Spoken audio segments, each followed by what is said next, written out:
কবরে যাওয়া লাগবে কি লাগবে না? যাওয়া লাগবে না, কার কার হাত তোলেন? একজনও নাই। সবাই কবরে যাবেন?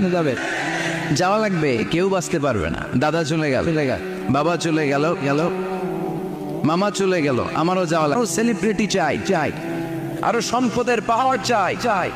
ব্যস্ত, আমরা মহা ব্যস্ত। এত ব্যস্ততা কিসের? স্টপ, থামেন, অনেক হয়েছে, আর না। বসেন, একটু ভাবেন। দাদা চলে গেল, বাবা চলে গেল, মামা চলে গেল, আমাকেও চলে যেতে হবে।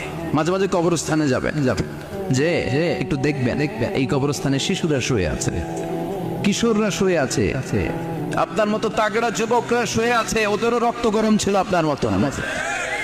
আজ ওরা নাই, সব শেষ। আপনাকেও যেতে হবে। এই কবরে আমাদেরকে যেতে হবেই। কবরের প্রশ্নের উত্তর দিতে হবে। চিল্লায় বলেন ঠিক কিনা? কবরে প্রথম প্রশ্ন করা হবে, মার রব্বুক, তোমার রবের নাম কি? আমাদের রব কে? ওমা দীনুক, তোমার ধর্মের নাম কি? আমাদের ধর্মের নাম কি?